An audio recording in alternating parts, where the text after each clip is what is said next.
The thing about Jesus is that he's always one to fulfill the law.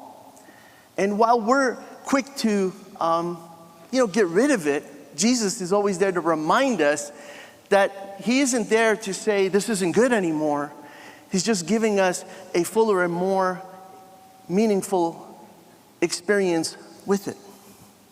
He's trying to get us to really embrace it, understand it, put it into practice so that we can move forward in a way that can actually bring blessings of rest into our life. There are 7 times that Jesus actually healed on the Sabbath. Each time Jesus did this, he did this because he wanted to demonstrate that he was the Lord of the Sabbath. That he was able not only to heal people on the Sabbath, only God could do that, but he was also able to forgive them of their sins and tell them to not sin anymore. He wanted to demonstrate that he was equal to the Father, that he was equal to God, that he and God were the same, that he was the embodiment of God. And so if he is the embodiment of God, he therefore came to be the one who would reveal what true rest looks like. Today we're going to look at one of those stories, one of those moments where Jesus heals a man with a withered hand, and he does it on the Sabbath. And it's important to note that the Sabbath couldn't heal everyone who needed healing. It's important to note that religion didn't bring them healing. It's important to note that even their religious leaders couldn't heal them. Some of them had been waiting for 3 decades and more for healing to come, and it never came. Even though they had faith, superstitions, and believed in folklore, even though they were in the very place where they believed miracles could happen, they were not healed. You see, the Sabbath couldn't heal them on their own. Their religion and the religious leaders couldn't heal them on their own. They needed the Lord of the Sabbath. And Jesus was there to demonstrate that he was the one who could heal. Now, where is it in your life that you need healing, where you need God to intervene? Sometimes the first thing that we think about is our finances. We look at where we're at financially and we say, God, I need healing in this area. You think God isn't interested in your finances? He is. Anything that has to do with you, anything that has to do with your worry, your concern, anything that has to do with what is important to you, God is interested in that because he's interested in you every day, in every way. There is nothing about you that is not the focus of God's care and concern and commitment to you. He wants you to know that. And so when you walk around in this life, you sometimes feel that God isn't for you like he is maybe for someone else, but you'd be wrong. There is no one who's more important than you to God. But you need to believe that. And you need to put your trust in God for that. You need to see yourself the way that he sees you. The way that he believes in you, you need to believe in yourself. It isn't all on God to prove these things to you. You have to also test God with these things by moving in the direction of the things that are sometimes the hardest for you to believe.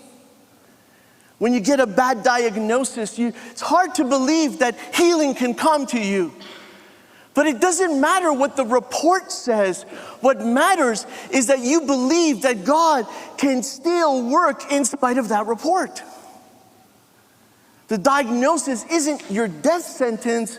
It is just an opportunity for you to put trust in God and to believe like never before that he can still do something. That he will do something. That you will not just simply accept what it is that is being brought to your attention. When you're struggling in your relationship and you find yourself always one day after another, just feeling that romance and the love just kind of slipping away. When you see yourself arguing more and more and seeing how incompatible you may be in so many areas of your life, you may wonder if there's any hope and if you can just maybe find something better somewhere else with someone else. And it makes you want to just give up on what it is that you have entered into a commitment with already. God is there to remind you that He has the ability to be the one who brings reconciliation in every relationship. It isn't just for some relationships, it's for all relationships. He doesn't want to just perform miracles for some and not for others. He's able to do it for everyone. Question is, how badly do you want that reconciliation? How committed are you to seeing that restoration? And you'll say, well, it's not always on me. And I'll say, you're right. But as much as it depends on us, we are to do everything that we can and not give up. Yeah, I can't be responsible for what others choose and what others do and what others don't do and how uncommitted they may be, but it has everything to say about how committed I'm going to be in the moment that I'm in it. Jesus was the rest that they needed. I want you to know that Jesus is the rest that you need today. Sometimes you just need rest in your mind. I was talking to someone yesterday who told me that they had to go and buy noise-canceling earbuds because they are just being tormented by all the sounds. Even when things are loud, they just find that they're being overwhelmed by them. And I said to them, it's not noise-canceling headphones you need, it's Jesus. As good as that brand is, it's not going to take away the sounds you're hearing. It's speaking to you about the anxiety and the turmoil that you're living deep within. And everything around you is being accentuated because you don't have inner peace. Do you understand this? When you don't have inner peace, doesn't matter what music is being played. It happened last night. My son was putting music on the TV for us to listen to before we were watching the first episode of Lord of the Rings. There's a new season out, in case you were wondering. And I was listening to his band that he likes, and the longer it played, the more anxious I became. And I was like, at one point I turned to him and I said, how can you listen to this? Doesn't this induce like really bad negative thoughts in you? Because it's doing that for me. And I said, he's like, oh my goodness. He's like, how come you don't like this? And I'm like, well, music is very personal. It's okay that I don't like it. I'm just trying to understand why you like it. And sometimes what brings one person peace doesn't work for everyone. You ever notice that? Because when I looked at him, he was just lying on the couch, just like eyes closed and just taking it all in. I'm like, what? I was jumping out of my skin. And I think that when Jesus comes into the lives of these individuals, one after another, they were looking for answers that no one could provide. Do you ever feel like the answers you're looking for just can't be found? The solutions that you need are just not even an option? That the breakthroughs that you've been praying for aren't coming your way? That the difference maker never shows up in your life? That you just see yourself struggling from one moment to the next? Let me tell you something, there's always going to be struggles. Things are going to break, things are going to cost you money, things are going to cost you time, things are going to cost you relationships and friendships. You're not going to go through this life without finding that there's going to be a lot of brokenness, not just around you, but the very things that you want to really take care of and the things that are also within you. But it doesn't change the fact that Jesus can continue to be the rest that you need. Where is it in your life that you need Jesus to be your rest? Where is it that you need him to be the breakthrough that brings the healing that is essential for you on this Sabbath? I love that Jesus honored their life. He didn't honor the Sabbath rules. And I want you to think that sometimes, we love rules more than we love people. And we don't provide any flexibility. We say, well, if we break this rule for this person, we'll have to break it for everyone. And so if we make an exception here, we shouldn't, because then we'll have to make it an exception for others. But I want you to understand that if we love rules more than we love people, then we have missed the heart of God. Because if Jesus wanted us to follow rules more than loving people and helping people in their time of need, then we've missed the message of the gospel and the heart of God and the very life of what Jesus represented in every way. And so we're not here to say that you have to observe the Sabbath. What we're trying to tell you is that if you observe the Sabbath, you are observing and believing in the Lord of the Sabbath. And that you can trust in the Sabbath. You can put your faith in the Sabbath rest, because every other day that you put your work and effort to something, you can still take a step back and say, I've done everything I can, and now I'm gonna believe in God for the rest. Whatever I could do, I did it. But now it's up to Jesus to do what I can't do. And if you understand this, and you understand that there's always gonna be someone in need that is going to need you to not honor the rule so that you can provide the rest. And this is what the story is really about. And so Jesus honors them. How? Well, in Mark chapter 2, and in verse 27 and 28, he says this: the Sabbath was made to meet the needs of people, and not people to meet the requirements of the Sabbath. And to me, this is like really hard for me to understand at first, because when I look at it, I'm like, what? It doesn't make sense, because if I'm supposed to rest, how is the Sabbath supposed to meet the needs of people? Aren't we supposed to be meeting those needs ourselves? Like, what, aren't we supposed to be working? But God is saying, listen, if you're always working, then you never let me work. There's never a moment where you do a handoff where you say, God, you take over now. God, you continue where I have stopped. Where I stop, you keep going, because this is how I know I'm gonna get the results that I need. So think about this. The Sabbath was made to meet the needs of people. And so God is saying, don't you see, this is what Jesus is doing. He's meeting the needs of all those that needed healing. On the day in which they needed help, Jesus came and provided it. And so when we enter the Sabbath, we would expect that God wouldn't work. But what he's saying is that when you stop working and you trust me, that's when I do my best work. That's when I perform the miracles. I perform miracles when you stop. I perform miracles when you stop. I perform miracles when you put your trust in me. I don't perform miracles when you're working hard, taking credit for all your efforts, and showing everyone how amazing you are, and how great you are, and how many great things you've done, and how many great things you've accomplished.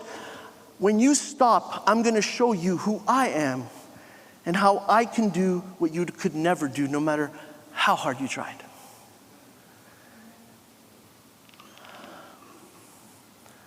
Doesn't mean I don't have work to do on myself. Doesn't mean I don't have therapists to see and books to read. And doesn't mean that I don't have an inner work to do. Doesn't mean that I don't have to try harder at stopping things and starting things. Doesn't mean that I don't have to have discipline. Doesn't mean that I don't have to be organized. It doesn't mean any of those things that you have to do. It just means that after you've done everything that you can possibly do, and sometimes the truth is, you just haven't done enough. Even then, it's okay to rest. confess that, to declare that, to ask God to intervene in spite of that. And that's why verse 28 says that the Son of Man, that's Jesus, is Lord. And he's the Lord over everything, even the Sabbath. Even over the moments in which you rest. Why? Because Jesus wants to make you whole on the Sabbath. Let's take a look at the story in Mark 3, chapter 1. Verse 1.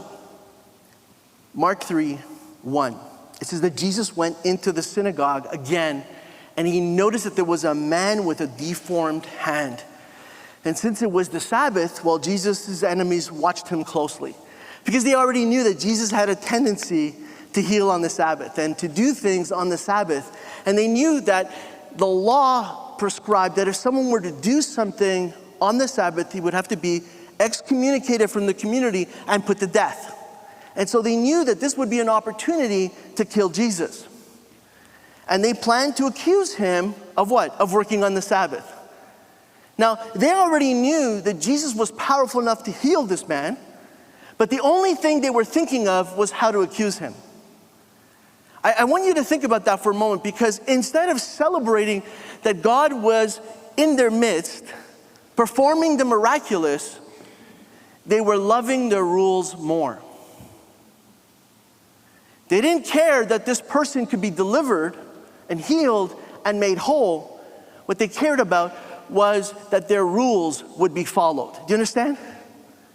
Any society, any faith that cares more about its rules than its people, you know this is not of God. This is the spirit of the Antichrist, not the spirit of Christ. And so you know that the spirit of Christ is one that will always prioritize people and love and make them whole. That's what he wants to do. And so if you feel that God isn't that God for you, it's because someone has shown you that they love the rules more. But that isn't who God is. And it's certainly not the Jesus of the scriptures. And so, since it was the Sabbath, they wanted to accuse him. And then Jesus said to the man, look at this, with the deformed hand, come, and I want you to stand in front of everyone. And then he turns to his critics and he asks, does the law permit good deeds on the Sabbath? Or is it a day for doing evil? Is this a day to save life or to destroy it? But they wouldn't answer him. They're not going to help him. And so he looks around at them angrily. And he was deeply saddened by their hard hearts. And then he said to the man, I want you to hold out your hand. And so the man held out his hand, and it was restored. And at once the Pharisees went away and met with the supporters of Herod to plot how to kill Jesus.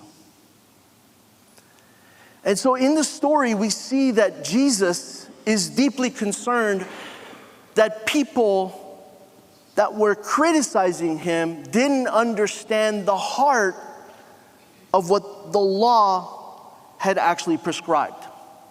There was a time in which Jesus with his disciples was walking through a field, and they gathered grain and they began to eat it.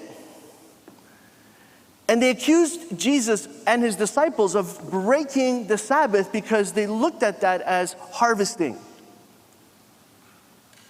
And then Jesus has to go to them and says, remember that time when David and his army were starving, and they went into the temple and they found bread on the altar. Bread that was consecrated for the service of the priests and was dedicated to God. Was it a sin when David ate from that bread? And they said, no. He says, exactly. So why is this a sin? And over again, they were always trying to demonstrate how they were breaking the law. You know, if we spend most of our time accusing people, there isn't a whole lot of time to love them. If we're always finding what's wrong with them, it's going to be very hard to see what's right with them. And this is how you can just test your own spirit and test your own heart and say, what kind of a person am I? Am I always seeing the worst in people, pointing out the bad in people, seeing all the things that they're doing wrong and how they're not helping me, supporting me, encouraging me, helping me in my everyday needs? Or am I someone who is just focused on how they are good, how I can be grateful, how I should be more appreciative, how I should honor, instead of always focusing on how they dishonor me? See, sometimes the problem isn't with what people are doing, it's the problem with how we're dealing with it, processing it, handling it. And God is saying, don't be like the Pharisees, who are more concerned about the rule and how it shouldn't be broken than with the person and the need that they have in the moment in which they need to be made whole. Do you realize that the Sabbath was made for us to ease our burdens? God wants to ease those burdens. He wants to lift them. Could you do something right now and just take your burden, and I want you to just bring it to the Lord in your mind and in your heart. I want you to say, God, this is my burden.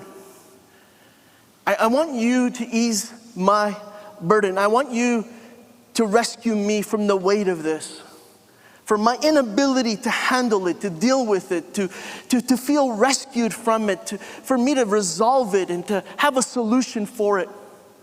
Can you take that burden and just give it to the Lord right now? Because the Sabbath is exactly for that. It's a moment for you to be able to take those burdens and give them to the Lord, who is the Lord of the Sabbath.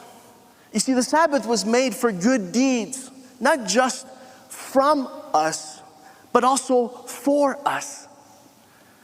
And what Jesus does is that he reminds us through this story that there are people who need good deeds from us. We should never stop ourselves from doing a good deed when someone needs us. We can sometimes say, well, I'm in my moment of rest. I understand sometimes things are not urgent. And when things are not urgent, they can wait. I get it. Things can wait. But sometimes things can't wait, right? They're urgent. Like they have to be answered now. And we see that when something is urgent, even in the scriptures, when someone is persistent, what we see is that God answers. He answers because they kept seeking, they kept knocking, they kept asking. Can we say amen to that? And so it didn't matter the hour. The guest was out their house and they needed bread to feed them. And so he went to the neighbor and he kept knocking until the neighbor answered. I would hate a neighbor like that. I think we all would. But we also know that if someone is in need, we have to open our door and meet the need.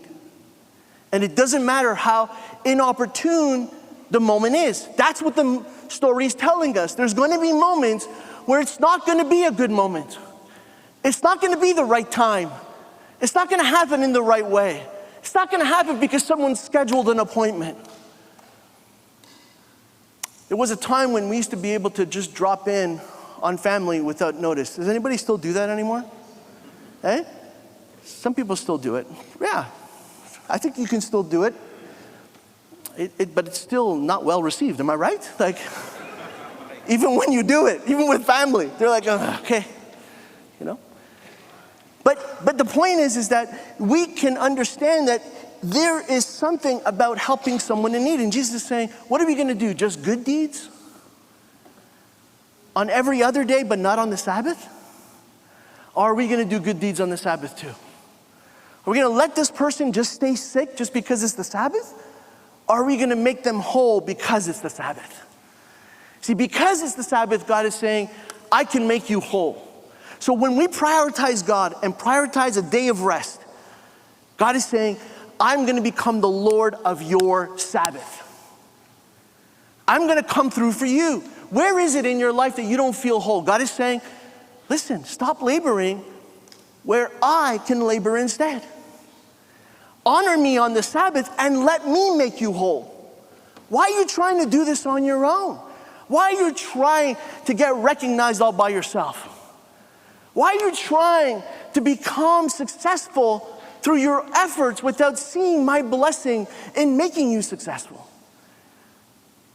You want breakthroughs, but you're not trusting me for those breakthroughs. Don't you know that I'm the one who will give you that breakthrough? In Matthew 5:17, it says, don't misunderstand why I have come. Jesus says, I didn't come to abolish the law of Moses or the writings of the prophets. No, I came to accomplish their purpose. So anyone who says that the Sabbath is just something that we don't have to honor or respect anymore, Jesus is saying, I'm the Lord of the Sabbath. I'm the one who comes to fulfill it. I'm the person who can take everything that was just a shadow and I can reveal it. How do we know it's a shadow? Well, Colossians tells us it's just a shadow. In 2:16 and 17, it says, don't let anyone condemn you for what you eat or drink, or for not celebrating certain holy days or new moon ceremonies or even Sabbaths. For these rules are only shadows of the reality yet to come, because Christ himself is that reality. You see, if we honor the Sabbath, but we don't understand that Jesus is the fulfillment of the Sabbath, then all we did was fulfill a requirement of the law, and we didn't have the breakthrough that we needed in being made whole. And so, of course, we're not going to elevate the Sabbath over Jesus. Jesus is the reason for the Sabbath. My rest has to be connected to Jesus. Me taking that Sabbath rest has to be connected to the one who is the Sabbath in the first place. The only one who can really make me whole. Those people all observed the Sabbath, but it was only Jesus who could heal them on the Sabbath. It was only Jesus who could make them whole. The man with the deformed hand only encountered his wholeness and his restoration when he met the Lord of the Sabbath. And so the point of the Sabbath is for us to meet with Jesus, to be united and connected to him. Resting without Jesus is just living in the shadow of the rest. It isn't about experiencing the rest itself. Why would you want to live in the shadow of someone else? I think we lived that already. Middle child, stand up. Sometimes we know that we can not have the respect and the honor that we deserve. Sometimes someone is just loved more than we are and honored more than we could ever be. God is saying, don't you understand that that's just living in the shadow? Why are you living in the shadow when I can shine my full light on you? I can give you everything that this world cannot offer, what it cannot give you, what you couldn't get from your mother and father and your siblings and your employer, what you couldn't get from your friends and family, what you couldn't get from friendships and relationships, what you couldn't get by giving yourself intimately, what you couldn't get from accomplishing and meeting goals, what you couldn't get from completing tasks and being honored, what you couldn't get from other sources. Jesus is saying, I can be the one who shines my light on you and makes you whole. Stretch out your hand and let me restore you. Let me make you whole. Are you ready to stretch out your hand today? Take that hand that's deformed and just, I'm sorry if I say it like that, but it's biblical. I think it just means that when we think we're whole, there's a deformity in us, whether we see it or not. Do you understand that part? And this man had a physical deformity that everyone could see. But what God is saying is that sometimes we have deformities that no one knows but us. But if I'm going to be honest and authentic and transparent, I'm going to say my hand's deformed and I need Jesus to make it whole. I don't want to live in the shadow. I want to live in His light. I don't want to try to experience rest. I want to know it. And I want to know it the way that He can offer it today. Can we say amen to that?